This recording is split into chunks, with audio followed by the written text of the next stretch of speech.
It is 4 p.m. approximately, and I'm having my first meal of the day. Last meal I had at midnight.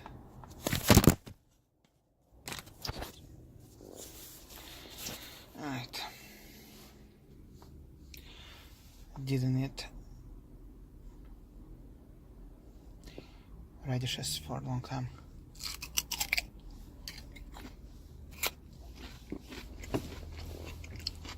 Pretty good.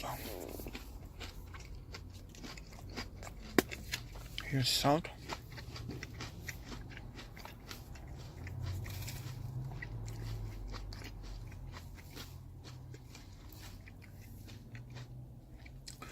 I think I'll manage to eat 2 potatoes and rest we'll eat for dinner again.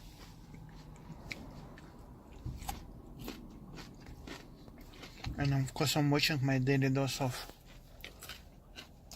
Mcdougall. You hear about this all the time. People say, oh, you got to be worried about homocysteine. Don't just get a cholesterol test. That's not enough. You got to check your homocysteine level. And if your homocysteine level is high, you got to take folic acid. Well, wouldn't it be better to know where that homocysteine comes from? It comes from the sulfur-containing amino acids, in this case, particularly methionine. Sulfur feeds cancerous tumors. If you take and grow a tumor in an isolated system and you deprive it from methionine, you take methionine out of the system, you don't give it any of that amino acid, it can't grow. So if I wanted to prevent cancer, if I had cancer, I'd certainly want to know about sulfur-containing amino acids, and especially where they come from. They're toxic to intestinal tissues. In fact, they're involved in the development of ulcerative colitis and Crohn's disease. They form toxic reactions to your bowel. Also, in experiments done on various kind of animals, what they find is that when you restrict sulfur-containing amino acids, the animals live longer. And maybe that can be translated to your life and my life. And remember rotten eggs? What are you smelling with rotten eggs? Sulfur, right? So you want to make those bowels happy. You don't want to fill them full of toxins. What are you going to do?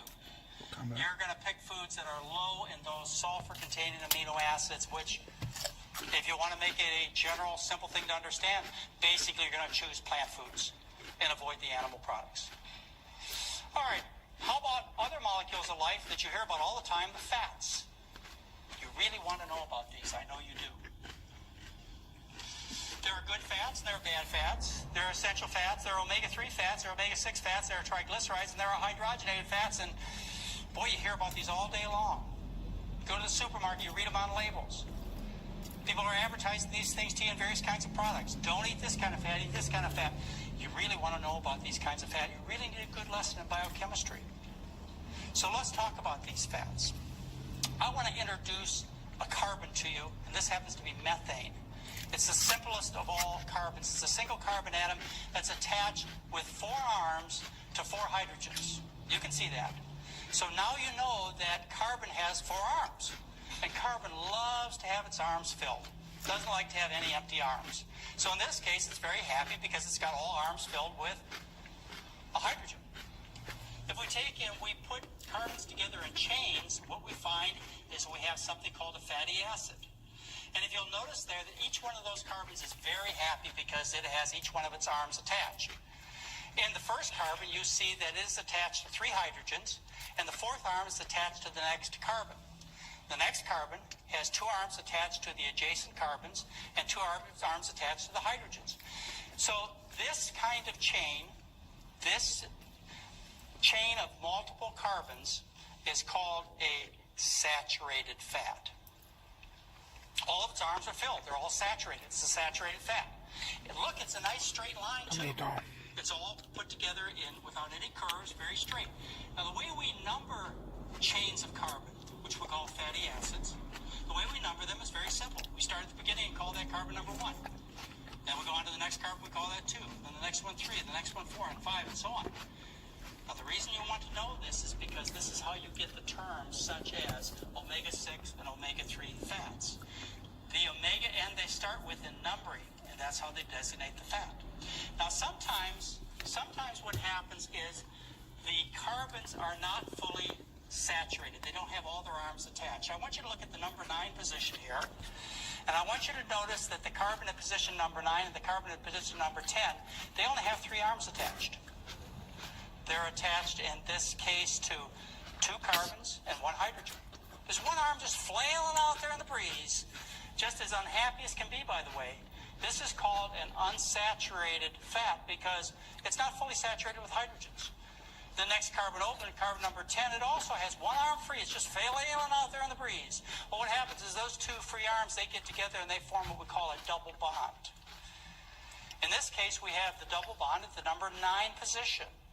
This is a monounsaturated fat. We have one place in this whole chain of fat that's unsaturated, called monounsaturated, and it's also called oleic acid, and it's also known as olive oil. That's what olive oil is. But look at olive oil. It's bent. It has a bent chain there. There's a reason you want to know about this and the fact that it has a bent chain. Here is a polyunsaturated fat. We have 2 areas where we have unsaturation. We have it at carbon number 6. Carbon number 6 and 7 only have 3 things attached to it. And so we also have it at carbon number 9. So we have 2 unsaturated bonds. We're called 2 double bonds because it's more than one. We call it poly. So that's polyunsaturated fat. You've heard about polyunsaturated fats. Those are like vegetable fats. Vegetable oils are called polyunsaturated. Now you know what that means. You've also heard about good fats. You need to get your good fats. You need to get your fish oils. You need to get your flaxseed oil. You need to get your omega-3 fats. Well, omega-3 fats, the double bond occurs at the 3rd position. There's another kind of essential fat too, and that's called an omega-6 fat. And the double bond occurs at the 6th position. So far I had 1 tomato, 2 radishes, 1 cucumber. Polyunsaturated fats, they're also bent. I want you to notice that they are bent. Can't remember how many Now, there's potatoes. something very, very important that I'm going to tell you right now. And that is that only plants can desaturate at the 3 and 6 position. So in other words, it's only plants that can make omega-3 and omega-6 fats. These are called essential fats. Why they're essential? They have to be from your food. So that means it's essential that you eat plants. You say, oh no, how about fish? Fish have omega-3 fats. I've been told, eat fish oil, I get lots of omega-3 fat. That's true, but the fish didn't make the omega-3 fat. No, the fish ate the algae, and the algae made the omega-3 fat. So why not go to the original source? No animal, including people, can make a bond, a double bond at the 3 or the 6 position. Bent chains of fat.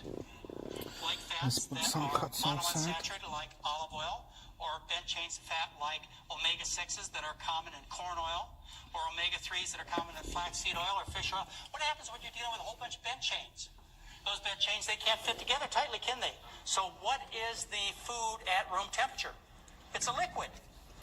So that is a liquid at room temperature. That's why it's called an oil as opposed to generally termed a fat, because they are bent and don't fit tightly together. Now, it's hard to take and spread oil on your bread, right? Yeah, that doesn't sell well. Or, to have oil, pour a couple tablespoons of olive oil on your baked potato, that's not very appealing. So wouldn't it be nice if you could take all those bent chains and you could straighten them out, you could make a food out of it, and if you could do it cheaply, that'd be really great. Well, that actually happened in a real-life situation, and that happened during World War II. When butter became rare in Europe and also the United States, they ran out of butter and they wanted to have a butter-like substance. So what they did is they took vegetable oils like corn oil and straightened out the chains and added yellow dye and then added some flavorings, and they made margarines and made something very inexpensive that looked and tasted like butter. And they did that by saturating these chains of polyunsaturated fat, vegetable oils. It's not Now, let's take a gray look at how they tea. did that. If you take a bent chain and you take and bombard it with hydrogen, and if you look on the package when you take and you buy something in the supermarket, it says hydrogenated fat. Well, what they say there, what they mean there is in the manufacturing process, they took hydrogen in the laboratory, they took and bombarded your oil with hydrogen and straightened out the chains of fat, and so they could now be solid, and that's how they formed your shortenings or your margarines. That's how they made it. Well, that would be well and good, except for there's a problem here.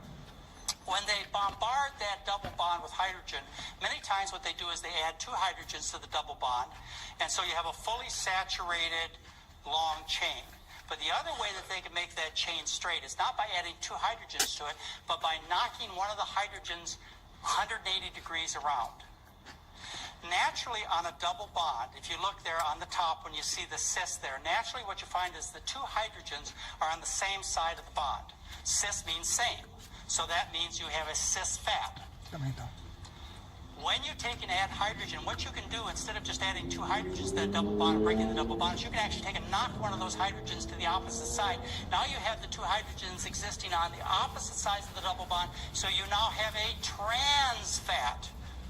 So that's how you get trans fatty acids. That's those dangerous fats that you read about all the time that manufacturers put in your food, which, by the way, they're going to eliminate or be properly labeled on all foods by January of 2006. About 60,000 people, they estimate, will die in the time they decided they should label the foods properly. And when the law goes into effect in January 2006, about 60,000 people will die of heart disease. But it will eventually happen. Trans fatty acids or trans fats are toxic to the system. They're unnatural. In other words, they don't occur in nature except under one circumstance I'm going to tell you about. If they are in your food, it's because a manufacturer made them.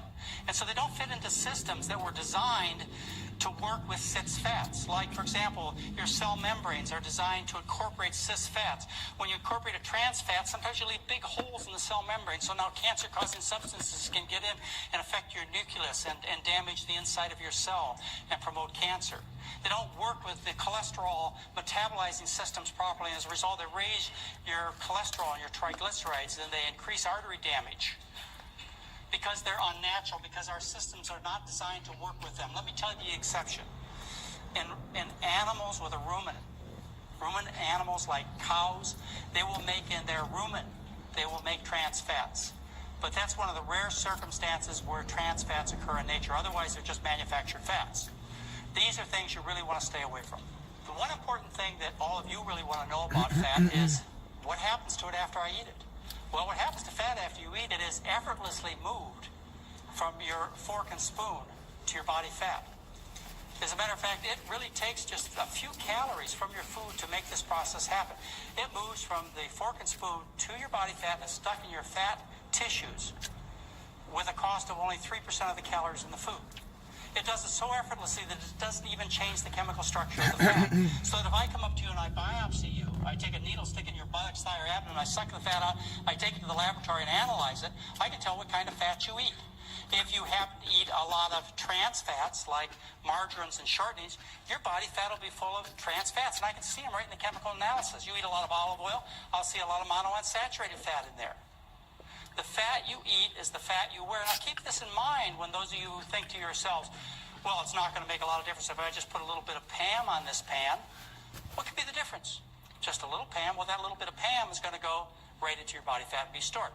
Oh, a couple tablespoons of olive oil, it's not going to make any difference. You've heard the expression from my lips to my hip? Well, that's what's going to happen to it. You see, that fat in your food has a very important purpose. That is the metabolic dollar that the body saves for the day when no food is available. But folks, that day never comes. And because fat is in the same chemical structure as the fat that you put in your body tissues, that's done effortlessly. There's a special kind of fat that you can find in our food. There's a C15 and C17 fat, which is a special kind of fat, which means that the double bond is at the 15 and the 17 position. That C15 and that C17 fat is characteristic of dairy products. So I can take and biopsy your fatty tissues, and I can tell how many cheese sandwiches and ice cream cones and gallons of milk that you happen to drink, based upon how filled your fatty tissues are with this particular kind of fat. It's a real reflection as to how unhealthy your diet is. You'll hear people say all the time, Hot sauce helped me particularly finish some of the gurus that are preaching diet books, a lot of food. particularly those of you I those should who are probably teaching not use it anymore. low-carbohydrate diets, they'll tell you the worst thing With in just your salt, I diet used to eat less food. is carbohydrate. Don't. You say, well, seems logical to me. That's probably what happened. And then you step back for a minute and you say to yourself, let's see, carbohydrate is so bad. If I look around the world, now they tell me not to eat rice, don't eat potatoes. If I look around the world and I see various populations of people and I look at what they eat, what do I see? are always thin, and they're always young looking, and they're very active, and they don't have the diseases that are common to people in this country. I think there's a problem here. I think there's a disconnect in the message. Now, when you get involved in the science, you just see how silly that is, and every scientist knows this. Every research paper says this, without exception, and that it is not easy to turn sugar into fat. In fact, it does not occur in human beings under ordinary circumstances. We don't have mechanisms to convert carbohydrate, whether it be from rice or even white sugar, except for the fructose. The fructose does it easily, as I told you before. We don't have mechanisms to convert the kinds of sugars that are present in potatoes and rice and so on into fat easily. And it doesn't occur under usual circumstances. The process is called de novo lipogenesis, or the new production of fat. And all scientific papers says this does not occur under usual circumstances. No, it occurs. Okay, this was my day 5. It can occur. You can do First it if you meal set of up the an day. experimental situation where you put people in a laboratory, you feed them lots and lots of simple sugars and refined flours, and you don't exercise And them. it's In my case, when I calculated it out, 4 I had to p.m. eat more than 5,000 calories a day before my body resorted to de novo 4 lipogenesis, p.m. which is an unnatural situation. So when people tell you Nice don't eat diet. carbohydrates, it turns to fat. Not only is it illogical from what you observe worldwide, if they understood the biochemistry, they'd know how just silly that